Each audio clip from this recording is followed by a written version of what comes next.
우리 함께 보실 말씀은 호세아 3장 1절로 5절입니다. 호세아 3장 1절로 5절입니다.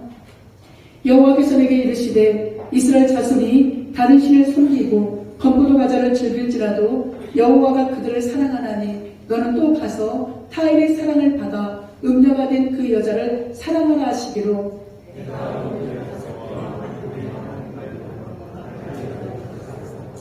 그에게 이르기를 너는 많은 날 동안 나와 함께 지내고 음행하지 말며 다른 남자를 따르지 말라. 나도 내게 그리 하리라 하였노라.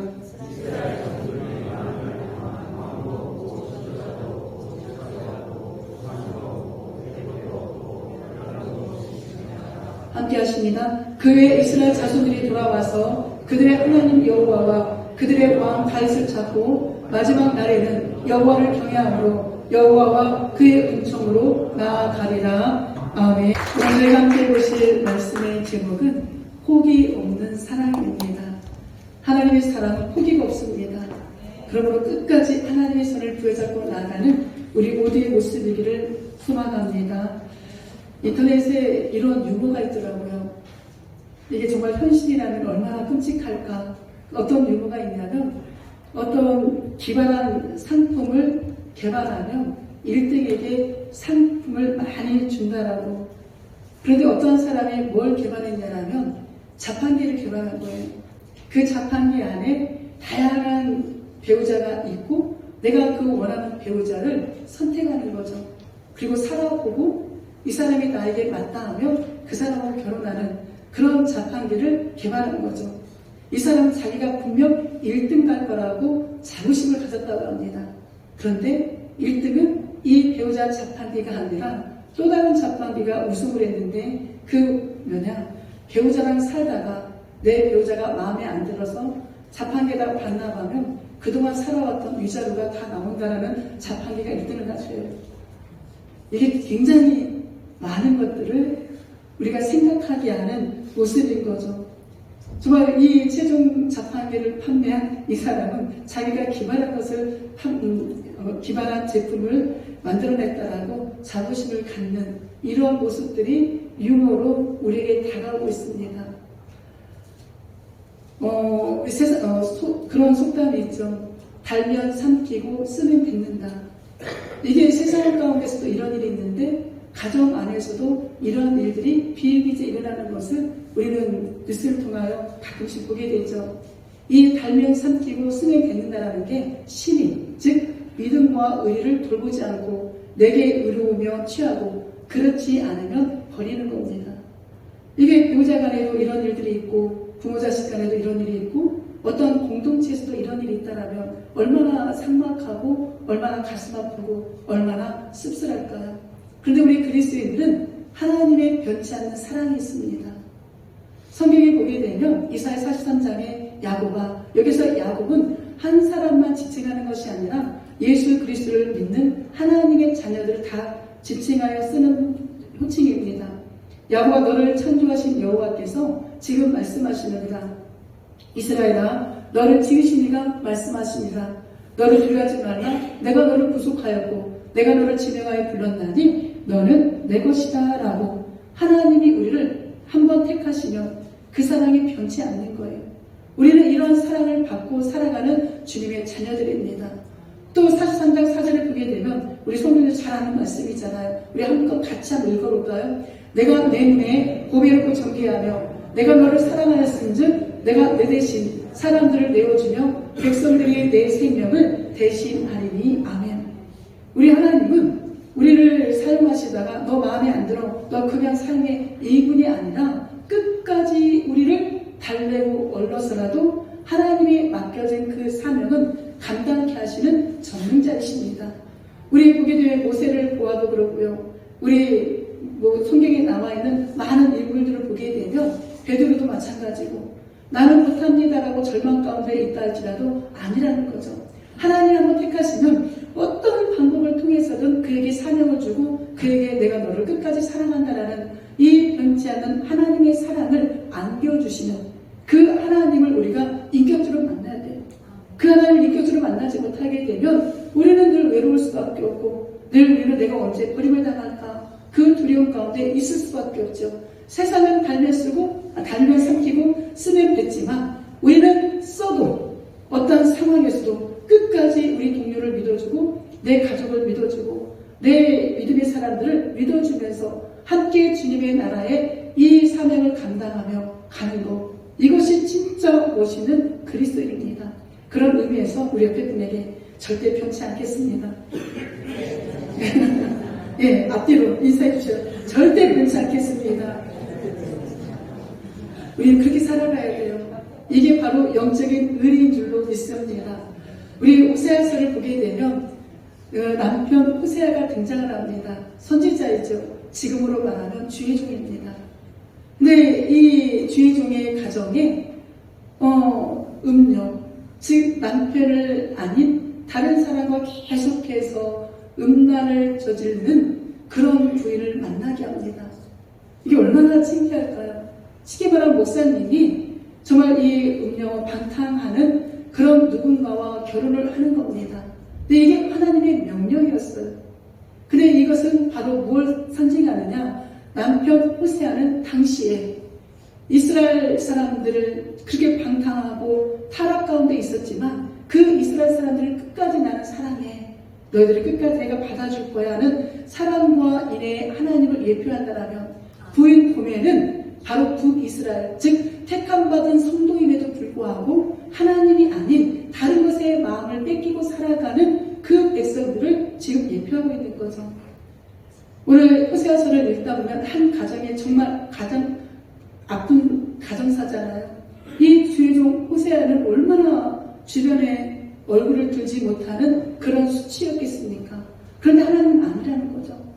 그 호세아를 통하여서 하나님의 마음이 얼마나 절절한지, 우리를 향한 그 하나님의 사랑이 얼마나 애절한지 그 사랑을 호세아를 통하여, 고멜을 통하여 보여주고 있는 겁니다. 그러면 사랑하는 성도 여러분, 우리의 삶의 자리에서 왜 우리가 실수하지 않겠습니까? 왜 우리가 허물이 없겠습니까?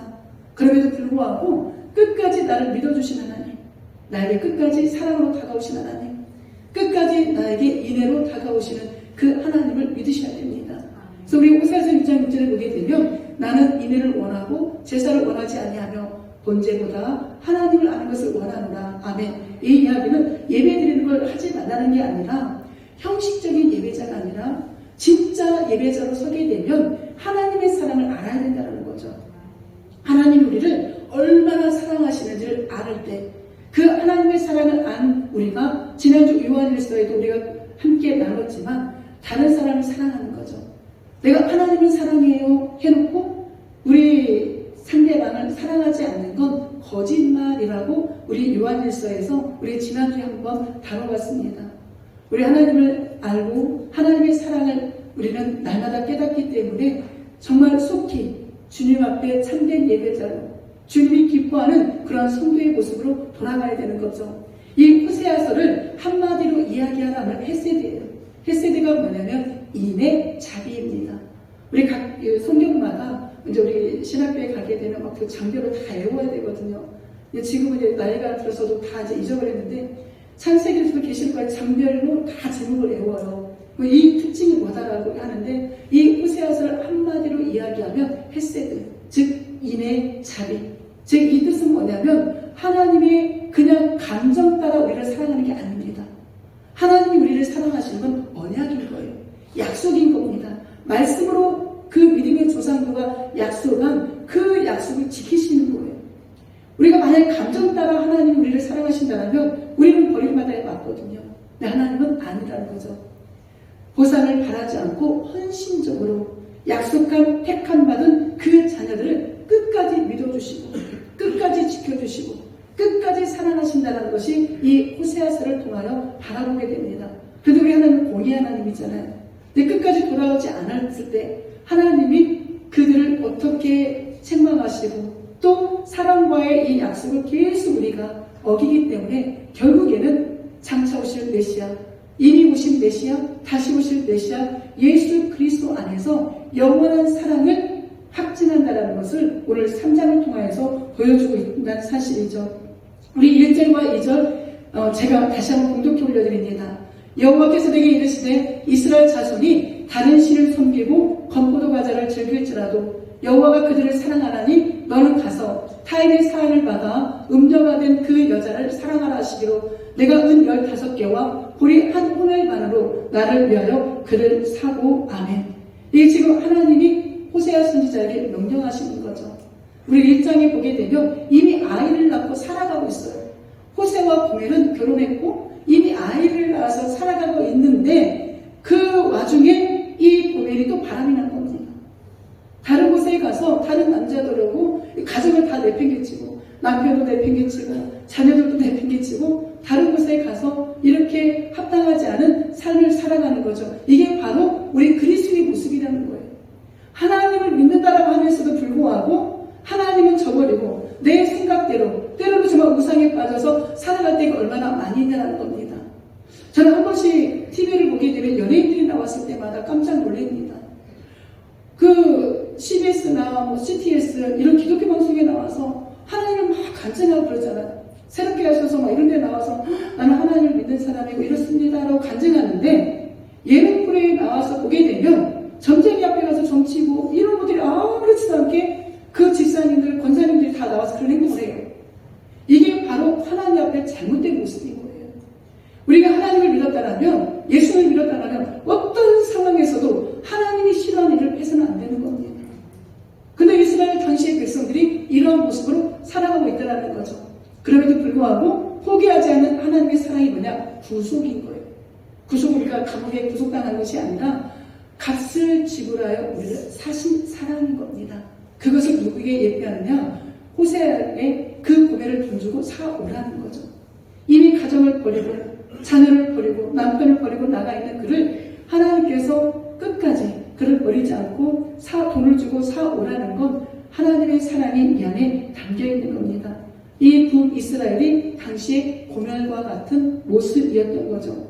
영적인 음란에 빠져있는 이 북이스라엘 모습, 우상숭배에 빠져있고요. 우상숭배에 갇혔던 그 이방 제물들을 먹고 마시면서 아무렇지도 않게 하나님을 이루는 굉장히 욕되게 하고 하나님을 무시하는 행동들이거든요.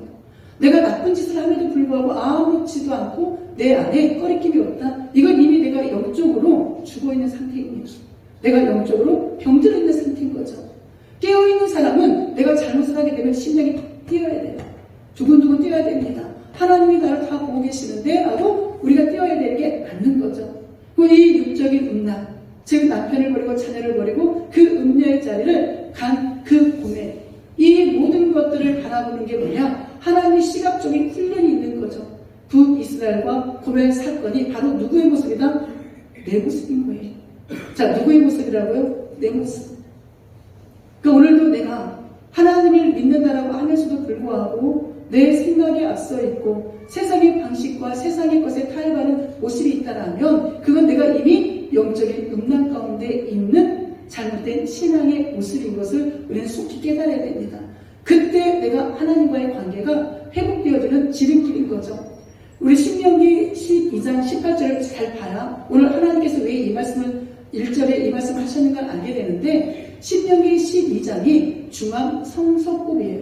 중앙성소법이라는 게 뭐냐면 하나님이 정하신 그곳에서 예배를 드려야 돼요. 하나님이 정하신 장차 오신 메시아, 이미 오신 메시아 그 하나님의 이름을 부여잡고 예배를 드려야 됩니다. 그리고 12장을 쭉 읽어서 보게 되면 그 성전 안에 함께 오직 내 하나님 여호와께서 택하실 그곳에서 내 하나님 여호와 앞에서 너는 내 자녀와 노비와 성중에 거주하는 레인은 지금 주의 종을 의미하는 거거든요. 함께 그것을 먹고 즉 하나님 앞에 올려드린 그 제물을 먹고 또 내 손으로 수고한 모든 일로 말미암아 내 하나님 여호와 앞에서 즐거워하라. 아멘. 이게 바로 하나님이 오늘 우리에게 명령하신 그리고 이스라엘 백성들에게 명령하신 사건입니다. 이 하나님의 자녀들이 하나님께 예배드리기 위해 우리 함께 믿음의 공동체들이 먹고 마시는 게 신앙의 모습인 거죠. 우리 초대교회 때도 보게 되면 매일 모였잖아요. 매일 초대교회 성도들이 모여서 같이 떡을 떼고 같이 먹고 말씀을 나누고 기도하고 흩어져서 전도하는 이게 바로 초대교회의 모습이었던 것처럼 오늘날 많은 믿음의 공동체들이 이와 같이 함께 예수 그리스도의 이름으로 모이고 예수 그리스도의 이름으로 함께 예찬을 나누며 서로 교제를 나누는 것이 성경적인 원리입니다.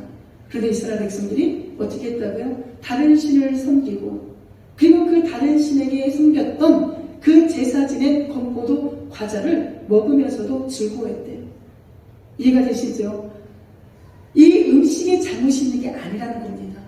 건포도 당연히 지금 신명기 12장에 보게 되면 하나님의 공동체, 믿음의 자녀들이 예배 드리는 후에 하나님 앞에 제사 드리는 후에 그 음식을 함께 주의 종들과 먹고 마시고 나누잖아요. 이게 잘못됐다는 게 아니라 이 출발점이 어디다? 하나님이 아닌 거죠. 다른 신이었던 겁니다. 다른 신 앞에서 그 신에게 제물을 올려드렸던 그 음식들을 먹으면서 그들에게 우상 숭배하면서 즐거워해야 돼요. 우리 다니엘서에 보게 되면 다니엘과 그 세 친구 기억나시잖아요. 그 바벨론 왕이 명령을 내립니다. 포로로 잡혀갔던 그 이스라엘 남유다의 그 청년들이 그 바벨론 우상 앞에 섬겼던 음식을 먹어야 되는데 이 다니엘과 세 친구는 나는 먹지 않겠습니다. 열흘 동안 한번 시험해봐달라고. 그리고 누구의 얼굴이 유택한가 비교해보라고. 그런데 산의 지미를 먹었던 그 바벨론 우상 숭배를 했던 그 사람, 그 아이들이 아닌 그냥 채식만 했던 그리고 우상 숭배 음식을 먹지 않았던 다니엘과 그 세 친구의 얼굴이 윤택했노라고 성경은 분명 이야기합니다. 음식이 잘못됐다는 게 아니라 이 음식이 제사를 지낸 음식이냐 우상 숭배했던 음식이냐 이들은 절대 우상 숭배하지 않겠다라는 게 다니엘과 세 친구의 고백이었던 거죠. 근데 당시에 북이스라엘 사람들은 이렇게 우상을 섬기고 그 신장 앞에서 먹고 마시는 불신앙의 모습으로 살아가고 있었다는 겁니다. 그래서 하나님께서 이스라엘 백성들의 죄악을 깨닫게 하기 위해서 이 호세아 선지자의 가정을 사용하시는 거예요. 호세아 선지자 입장에서 보면 얼마나 억울하겠습니까? 이왕이면 귀하게 좋게 쓰임받고 싶은데 왜 하필이면 우리 가정일까? 왜 하나님이 하필이면 우리 가정을 택하셔서 이 고멜의 이 가슴 아픈 사연을 나만 겪는 게 아니라 그 호세아와 고멜 사이에서 낳은 세 자녀들 다 겪는 거잖아요. 근데 하나님은 그 한 가정의 가정사를 통하여서 하나님이 얼마나 가슴 아프신지 하나님을 믿어낼 백성들이 정말 다른 곳의 마음을 뺏기고 살아나가는 것에 얼마나 그 하나님의 마음이 절절한지를 정확하게 보여주시는 겁니다. 사랑하는 성도 여러분, 제가 또 하나 부탁이 드릴 말씀은 이 호세아서를 보게 되면 우리 죄종만이 아니라 우리 믿는 그리스도인들 아니 예수님을 믿지 않는 아직 불신자들의 가정에 어떤 문제가 발생했을 때 우리의 입술로 함부로 이야기해서는 안 돼요. 하나님의 그 뜻을 바라보면서 그냥 묵묵히 그 가정을 위해서 기도해 주는 것이 진짜 멋있는 그리스도인의 모습인 것을 오늘 우리는 호세아와 고멜의 사건을 통하여서도 바라볼 수 있다는 사실인 겁니다. 그런데 이 고멜이 어떠했습니까? 남편과 자녀와 가족을 버리고 방탕하는 거예요. 음란의 삶을 선택한 겁니다. 과연 이 고멜의 마음이 얼마나 그게 행복했을까? 아마 행복하지 않았겠죠. 얼마나 그 마음이 불안했을까? 그럼에도 불구하고 이 이중적인 양다리의 신앙을 고멜이 하고 있는데 그 모습이 바로 북이스라엘이요. 오늘날 많은 그리스도의 모습인 거죠. 이 사진 하나를 보게 되면 지금 한 사람과 사귀고 있는데 뒤로 딴 사람의 손을 잡고 있는 이 사진을 우리는 보게 됩니다. 이게 바로 양다리죠. 세상에서도 양다리의 신앙을 많이 하고 있습니다. 그런데 이것은 아니 되는 거죠. 사랑하는 성도 여러분, 지금 내 옆에 있는 배우자가 최고입니다. 내 옆에 있는 자녀가 최고입니다. 자, 우리 다 바로 내 옆에 있는 배우자들 같이 나오신 부부들, 자, 당신이 최고입니다. 우리 앞뒤로 인사하셔야죠. 당신이 최고입니다. 정말이에요. 우리 가정에서부터 서로를 사랑해주고 서로를 아껴주는 이 모습이 회복이 돼야 되고 또 성도들 간에도 이 모습이 회복이 돼야 되고 가장 중요한 건 하나님과 우리의 사이가 이렇게 회복이 돼야 됩니다. 그렇지 않으면 우리의 인생은 억울해질 수밖에 없다니까요. 그 억울해진 인생을 살지 마시고 지금 내 옆에 있는 배우자가 자 누구 옆에 있는? 지금 내 옆에 있는 배우자가 최고인 겁니다. 나의 배우자를 정말 최선을 다해서 사랑하시고 나의 하나님을 최선을 다해서 사랑해 주시기를 주의 이름으로 부탁을 드립니다. 하나님이 뭐라고 명령하십니까? 고멜을 사오래요. 호세아야 너를 배신하고 네 마음을 아프게 했지만 그 고뇌를 다시 받아들이라는 겁니다. 그게 바로 하나님의 마음이라는 거예요. 북이스라엘 백성들이 하나님의 마음을 아프게 하고 우상 숭배 가운데 빠져있지만 내가 그들을 절대 포기하지 않을 거야. 근데 그 모습을 네 가정을 통해서 내가 사용하고 싶은데 가서 사오라고 합니다. 은 15개, 고리 한 호멜판. 이게 바로 당시 노예를 살 수 있는 몸값이었던 거예요. 그러니까 하나님께서는 그 호세아 선지자로 하여금 정당하게 지금 그가 속해 있는 그곳에 가서 그 주인에게 이 호세아 고멜을 돈을 주고 합당한 모습으로 사오라고 명령합니다. 이 명령에 순종할 수밖에 없었던 호세아. 그리고 나는 내 인생 이제 다 끝났다. 정말 자꾸자기하고 있을 그 고멜에게 구원자가 온 거잖아요. 그 구원자가 1차적으로는 남편이었고 2차적으로 보게 되면 하나님이었던 겁니다. 우리도 그런 상황이지 않았을까요? 저도 예수님 믿기 전에는 세상 가운데 있었던 정말 천국의 소망이 전혀 없는 지옥을 갈 수밖에 없는 허물과 제약 가운데 있는 저였죠. 제 모습이었습니다. 근데 하나님께서 저를 찾아와 주셔서 저를 값을 주고 산 거예요. 호세아가 당시 노예 몸값을 주고 이 고멜을 사왔던 것처럼 저와 우리 성도님들 그냥 우리가 예수님을 믿고 하나님의 자녀가 된 게 아닙니다. 값을 치르셨어요. 누가 치르셨느냐? 로마서 3장 24절에 보면 그리스도 예수 안에 있는 속량, 즉 값을 주고 사온 은혜로 말미암아 하나님의 은혜로 값없이 의롭다 하심을 얻은 자가 되었다라고 로마서는 분명 이야기합니다. 바로 이게 이 모습인 거예요. 예수님께서 우리가 하나님의 자녀가 된 건 그냥 공짜로 된 게 아니에요. 값을 치러야 되는데 그 값을 누가 치렀다고요? 예수님이 치르신 거예요. 그래서 예수님께서 가상 치론 중에 한 말씀이 다 이루었다. 테텔레스타이를 외치셨잖아요. 그 테텔레스타이가 구약에서도 있었다겠죠. 제사장들이 백성들이 자신이 하나님 앞에 드려야 될 예물을 가져옵니다. 짐승들을 가져와요. 그럼 제사장이 다 봐요. 어디가 흠이 있나 없나. 흠이 있는 건 하나님 앞에 드릴 수가 없으니까. 그 제사장이 다 보고 육안으로 확인한 다음에 완전한 제사를 드릴 수 있는 그런 정결한 짐승이면 테텔레스타이라고 외치는 겁니다. 즉 이건 완전하다. 이건 값을 지불할 수 있다는 뜻이에요. 근데 우리 예수님이 그 십자가에서 테텔레스타이를 외쳤던 건 내가 바로 우리 죄인인 우리를 위해서 값을 지불했다는 뜻입니다. 그냥 우리가 천국에 가는 게 아니에요. 이 자리에 누가 있어야 되느냐? 제가 있어야 될 자리였잖아요. 제가 저 자리에서 수치를 받아야 되고 제가 저 자리에서 정말 고통을 받아야 되는데 우리 예수님께서 이 모든 걸 십자가에서 다 감당해 주셨습니다. 그리고 우리를 값을 주고 사신 거죠. 그리고 우리가 십자가를 묵상할 때 예수님이 그 십자가의 죽으심을 묵상할 때 그냥 형식적으로 묵상할 것이 아니라는 겁니다. 그리고 부활절이나 고난주간에만 예수님의 십자가를 묵상하는 게 아니라 날마다 매 순간 내가 죽어야 될 저 자리에서 예수님이 죽으심으로 말미암아 하나님 앞에 값을 지불했구나.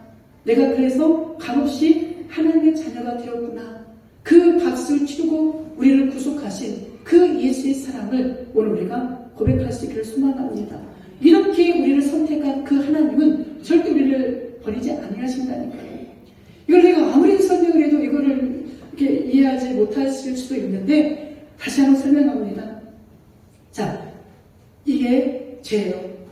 이게 우선 포인트, 이게 죄라면 내 모습에 죄를 가득 차 있었잖아요. 지금 예수님께서 십자가의 죽으심으로 말미암아 내 죄를 가져갔어요.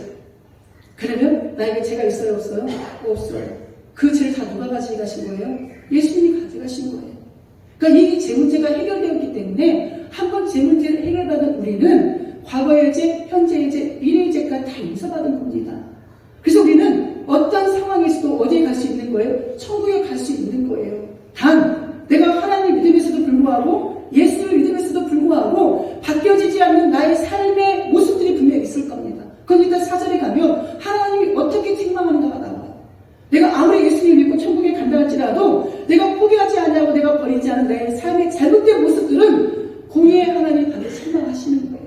그러나 구원의 문제에 있어서만큼은 반드시 하나님 앞에 선택받은 아니하신다라는 이 하나님의 약속을 믿을 수 있기를 주님의 이름으로 축복합니다. 바로 이 사랑이 나를 끝까지 포기하지 아니하시는 위대하신 하나님의 사랑인 거예요. 우리는 지금 이 사랑을 받고 사랑하고 있다는 겁니다. 그러니까 이 사랑을 받은 우리는 또 이 사랑을 돌려줘야 될 의무가 우리 안에 있다는 사실인 거죠. 우리 3절 우리 함께 있습니다. 그에게 이르기를 너는 많은 날 동안 나와 함께 지내고 음행하지 말며 다른 남자를 따르지 말라. 나도 내게 그리 하리라 하였노라. 아멘. 우리가 예의가 있어야 되잖아요. 우리가 의리가 있어야 되는 겁니다.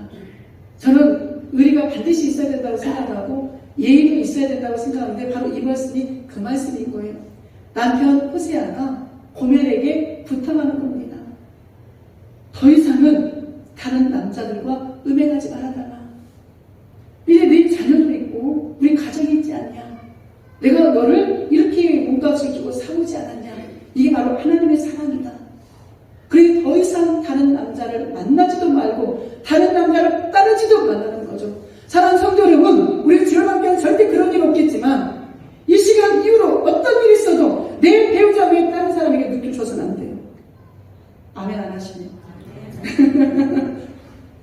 내 배우자 외에 다른 사람에게 눈길 줘서는 안 되는 거예요. 지금 내 옆에 있는 분에게 최선을 다하셔야 돼요. 내 옆에 있는 성도에게 최선을 다하셔야 되고 내가 섬기는 그에 최선을 다하셔야 돼요. 이게 예의예요. 이게 의리인 겁니다.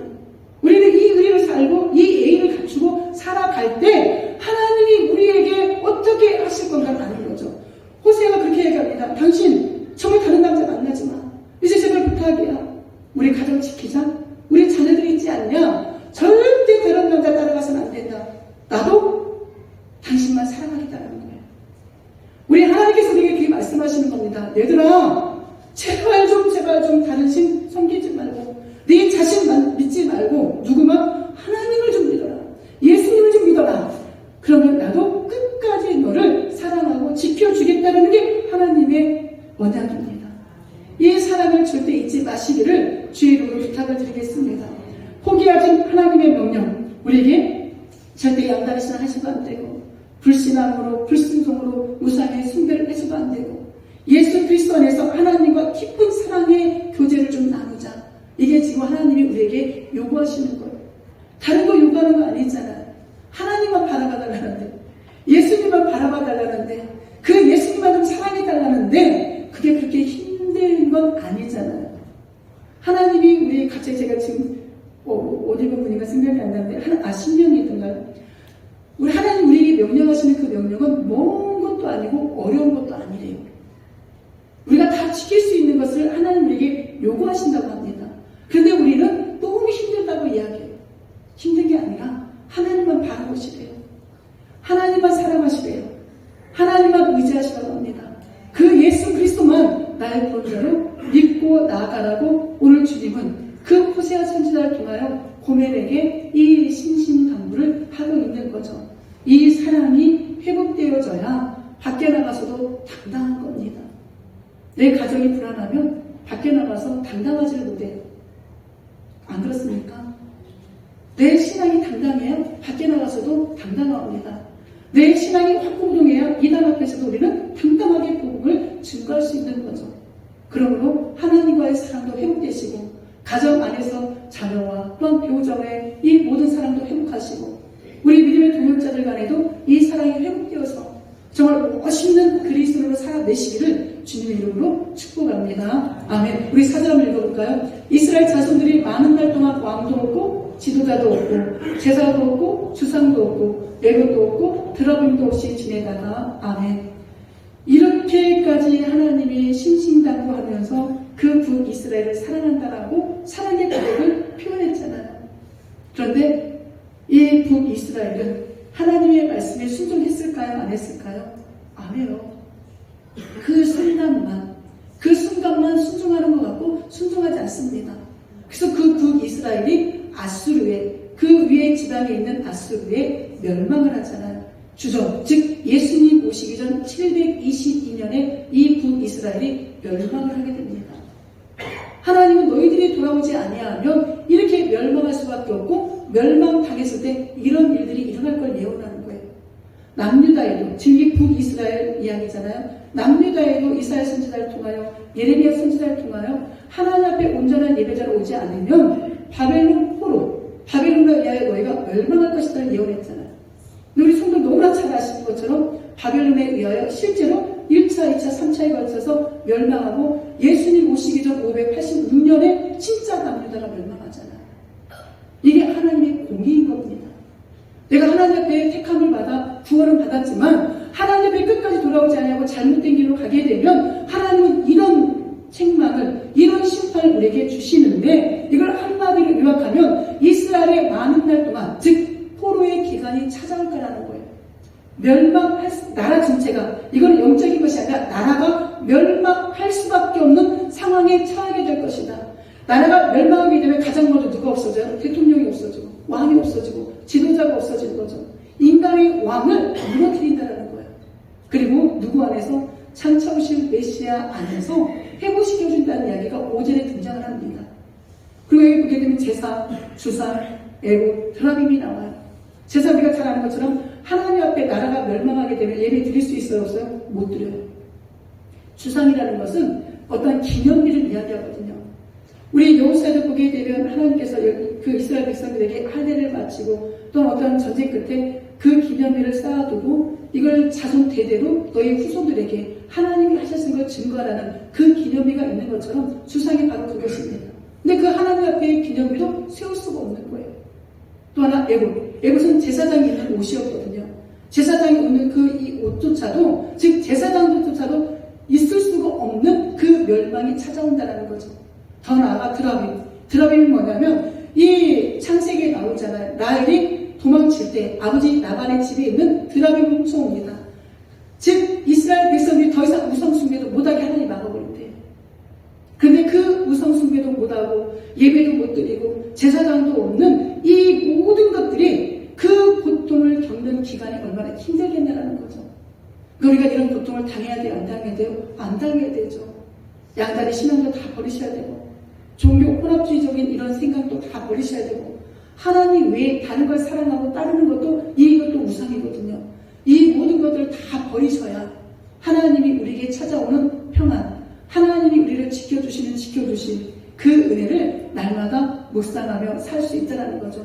근데 이스라엘 백성들은 그렇게 호세아와 고멜의 사건을 통하여서 하나님과 북이스라엘의 모습을 이야기를 해도 끝내 이 백성 앞에 돌아오지 않는, 하나님 앞에 돌아오지 않는 그들의 모습.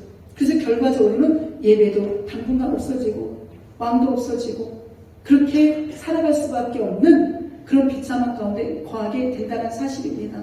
근데 우리에게 희망이 있는 게 뭐냐? 우리 5절 한번 읽어볼까요? 그 후에 이스라엘 자손들이 돌아와서 그들의 하나님 여호와와 그들의 왕 다윗을 찾고 마지막 날에는 여호와를 경외함으로 여호와와 그의 은총으로 나아가리라. 아멘.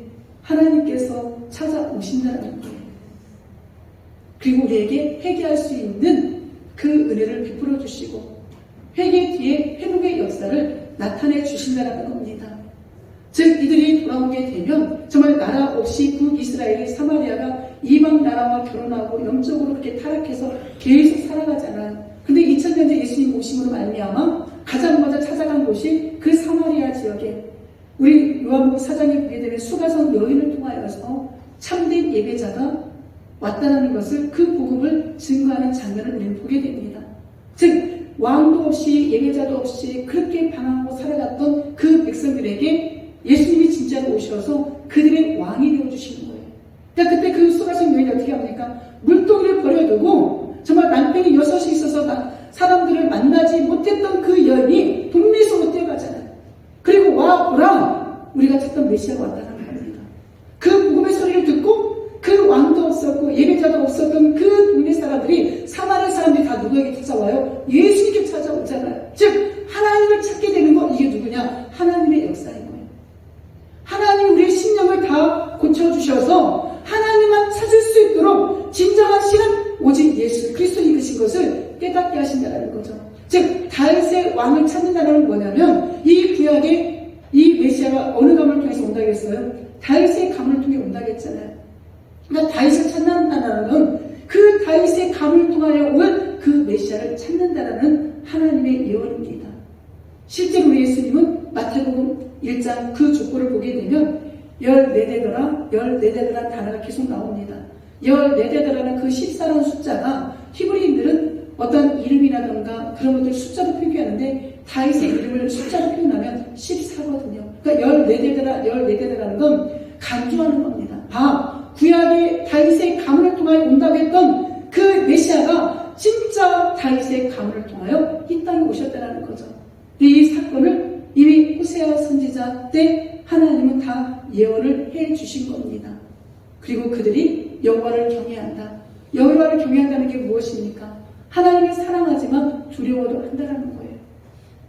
사랑하는 성도 여러분, 하나님은 자비의 하나님이시지만 또 공의의 하나님이십니다.